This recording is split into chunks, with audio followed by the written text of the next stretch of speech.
mintBlue is a company based in Amsterdam and Antwerp that helps its clients to implement projects on the BSV blockchain. Its mission, it says, is to make the public blockchain as accessible as the public internet. It already has some well-established clients in accountancy and invoicing. But I wanted to find out from CEO Niels van den Bergh about a more tangible product that he was wearing. Our watch doesn't show time, because that often tells you to rush. Nowatch creates a new relationship with technology, a new relationship with yourself.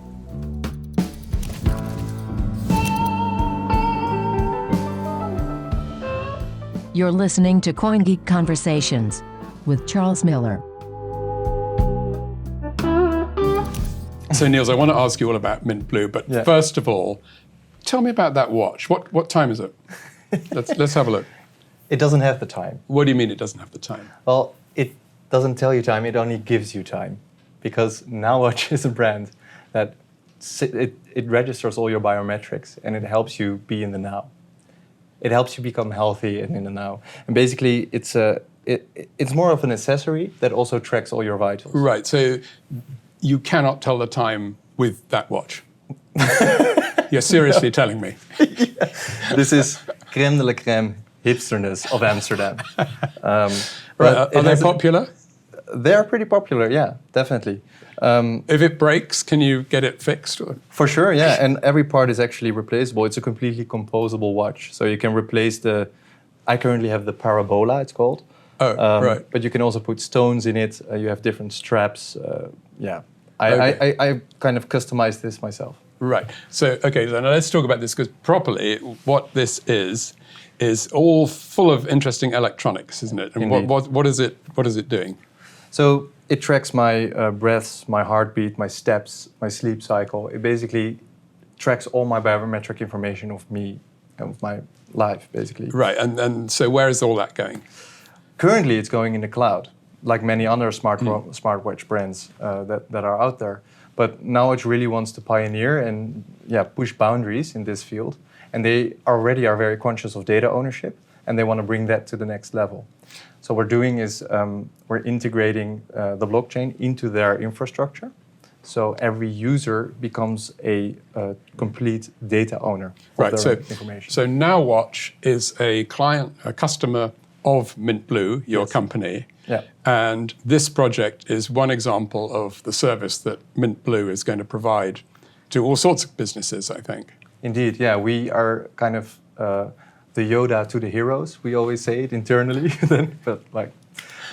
So we kind of help organizations really reap the benefits of Web3. We make it very easy for organizations to just plug and play our SDKs and APIs into their backend systems, so they can help all the benefits. So if I can tell the time with my watch, but if I buy a Nowatch to put on my other wrist... You don't need the time. I won't need the time. But this data then will be sent to the blockchain. And how does this ownership question work then? Right, so the Nowatch infrastructure now has the mintBlue SDK integrated into its infrastructure. So when a user registers for the first time, they normally have to create an account, set up their account, etc. Now a on-chain wallet is also generated in the backend, and the user can generate a private key and split that private key among multiple recovery methods. So one recovery method, of course, is the watch itself, because your biometrics are a unique fingerprint that can secure one piece of the puzzle. Right. But then other pieces are secured by your phone, your email, your Google account. So if you lose one of those methods, there'll be enough others. Yeah, the idea is that, you can do up to 8. If you have then a certain threshold, you can recover your on-chain wallet again. Okay. But the idea is that not a single company has access. That's the key point of why we do that. So when I use those points of access and I'm on the app, what will I see about my own health data? It will be just like any other smartwatch. Right. It is just like a cutting-edge smartwatch. So I'll be able to tell how long I've slept or heart rate and everything. Yeah. But the point is, owning the data means that actually I can do something with the data to my advantage. Exactly. Once you take ownership, you can do things with it that you can do when you are an owner. You can share it, you can sell it, you can rent it. You own it. You decide. So who might want to rent my records of my heart rate or something? Right. Well, there are multiple use cases. You can imagine on a smaller scale use case, if you go to a doctor and the doctor hands you new sleeping drugs, for instance, it can request data to your sleep cycles, and then the doctor can track over time how the drug is affecting your sleep cycles. Right. But you can also go to the gym, for instance, and a trainer asks you to request access to your vitals, to your heartbeat, and then the gym trainer can really personalize its service so you get the best service because he knows how you're going on the inside. How you're Right. doing. Those are two examples where It's more small, one-to-one. I'm not going to be making a profit or getting anything from it, but there might be situations where I could actually earn some money from this data. Indeed, yeah. I mean, I would say, like, imagine there's like a large research organization that there's a football match in the country, and a research organization wants to track of 100,000 people how the heartbeat progresses as the match unfolds. That's cool information that research labs can very use well. And imagine the machine learning algorithms that also can be fed with this information. It's truly authentic information that you buy from an owner. This is untamperable. You cannot tamper with it. And that's going to be the most valuable resource in the future. So especially with AI. would I then look on the app and there's a bunch of people putting up requests or bids for different bits of my health information? I say, well, I'll sell it here or whatever. Exactly, yeah. So imagine you have an inbox and you get a letter. And in the letter it's like, research lab wants to receive 2 weeks of heartbeats and breaths. And then you say, and willing to pay this. Could be, yeah. Could be, it doesn't have to be. But then you accept. And then, so you just press, okay, I'll do that. Yeah, and then a private key is added to the wallet of the research lab. So the research lab then has a private key to access that piece of information because we have compartmentalized all the data that's on chain into separate structures, so you can give very selective access and revoke selectively. Right, so the research lab would download my heartbeat or whatever. Yeah. And then it wouldn't matter if I revoked that access because they'd already have or would it make a difference then? Yeah, so you can revoke the access, and what happens then is that you basically have kind of falsified your signature for them.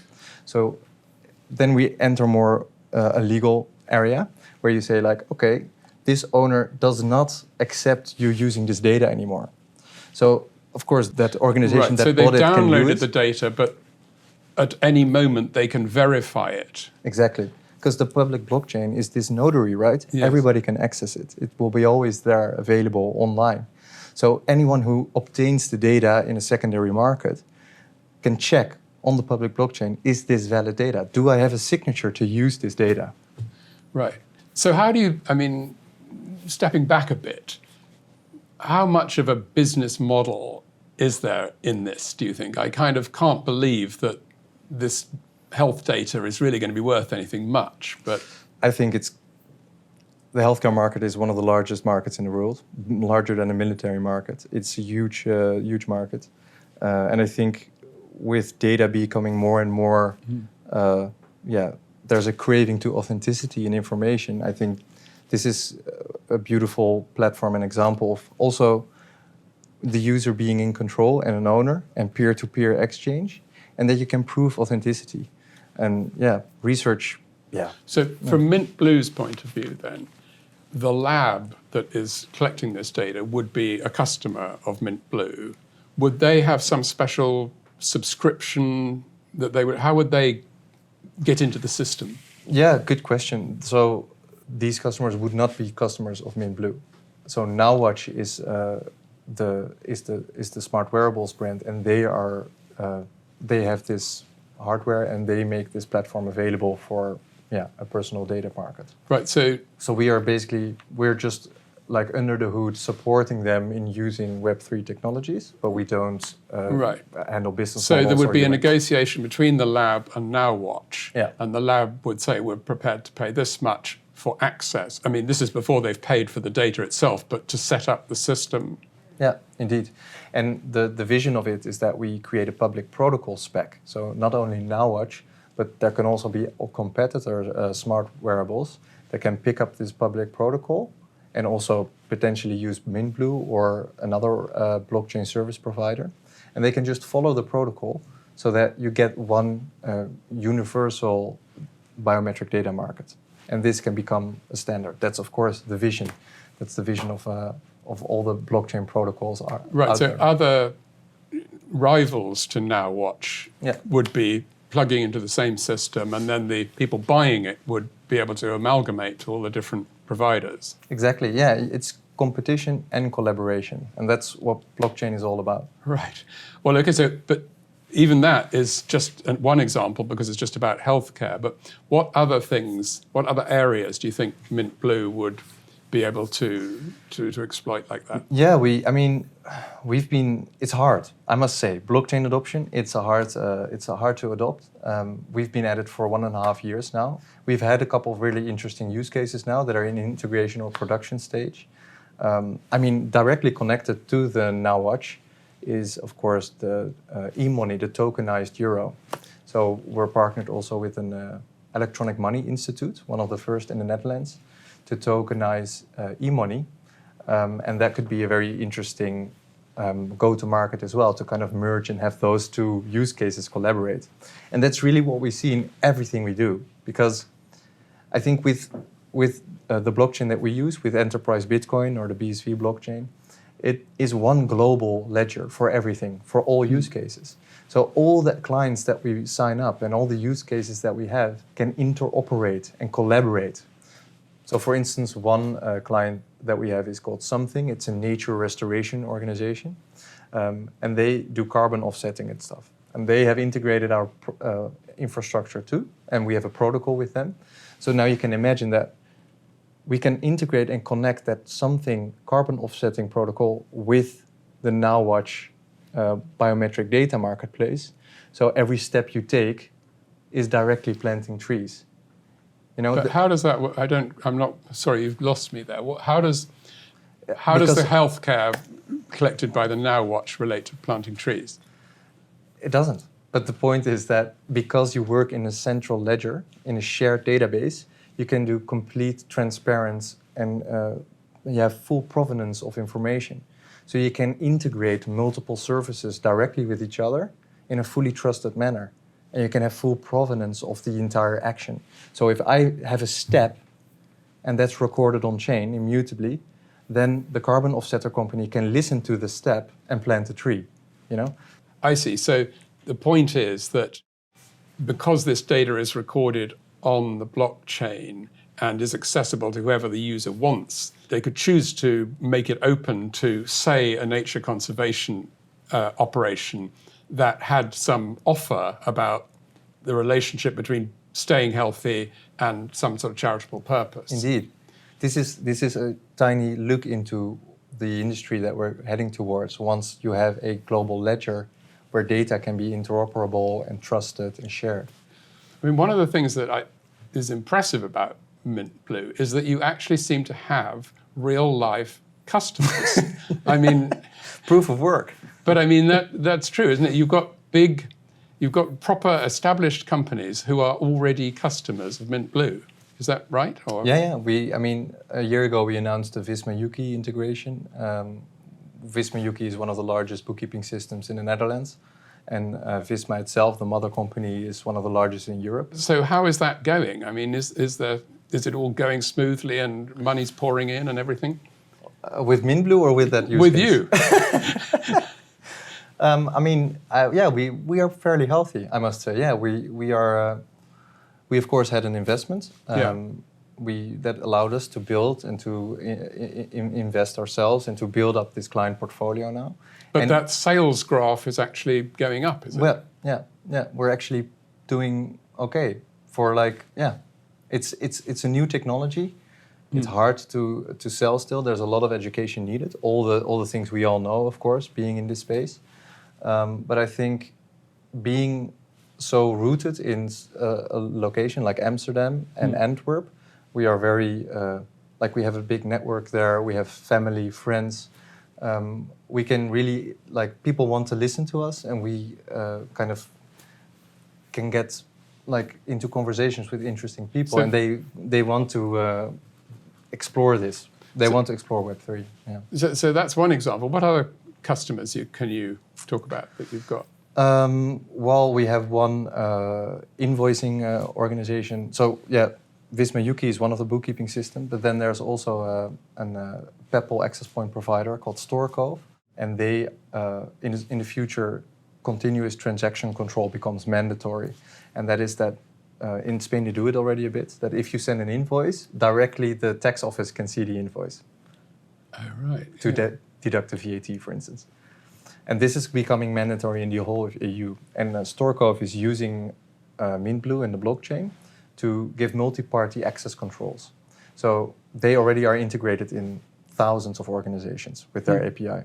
And they're going to offer a feature where you store the data on the blockchain and you can give multiple people access to your invoice once you send it to the auditor, the bookkeeper, the tax office. So as far as you're concerned, then the technology is there, it's all sort of ready to use, and it's just a question of going out and meeting some customers and explaining to them. Yeah, sounds easier than it is. No, I mean, I'm not saying it's easy, but I'm saying that from the technology point of view, you're not struggling with developing technology because really it sounds like you've got it all sorted, and that really it's the marketing and the business side of it now. Is that right? Indeed. I think that's the largest challenge that the entire ecosystem has today is the technology is there. It is way beyond there, you know? We don't have to focus on that anymore. The use cases that have viability today, they do not require the deep tech solutions, the novel, like cutting edge stuff that people talk about. I love talking about it. I'm also a geek. I love talking about that stuff. But truly, in the business world, the simple things are more than enough. It's more about the use case, go-to-market, marketing, sales.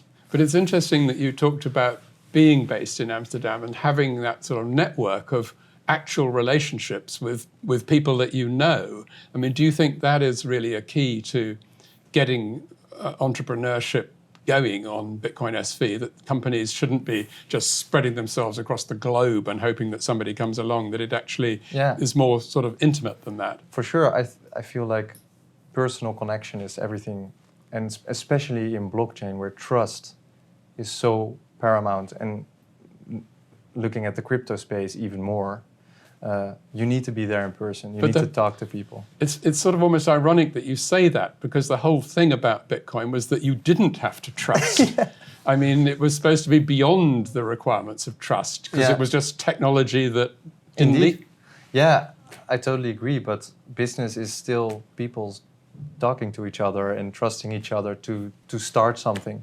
And when you want to take that first step together, you just need to take the leap together and trust each other. Truly, yeah. And then, of course, once there's a proof of concept live, then people are open to you and they start to listen, and then you can explain why there's no trust needed in a system. But yeah, in the end of the day, business is always two people having a relationship. Yeah. That's amazing. Well, we probably better stop. I don't know what time you've got, but... It's now. Oh, that's it then. Thank you so much, Niels. Really, really amazing. Nice, thanks. Thank you very much indeed. Cool. Many thanks to Niels van den Bergh. Next week, I'll be exploring an amazing and well-established blockchain project from the United Nations World Food Programme with its founder, Houman Haddad. So please join me again next week for another CoinGeek conversation. Until then, from me, Charles Miller, thanks for listening and goodbye.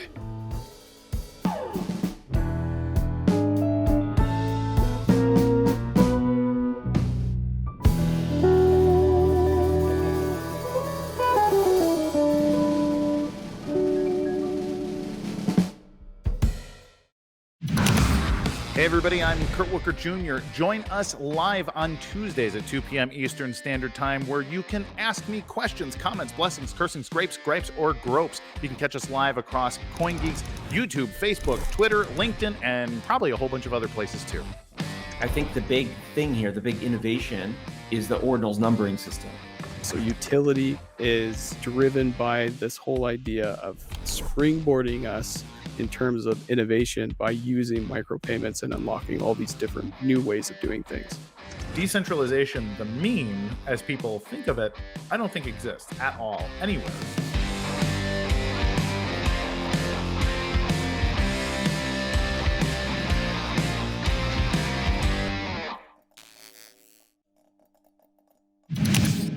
Bitcoin mining, Bitcoin wallet, blockchain, stablecoins, MetaNet, the evolution of money.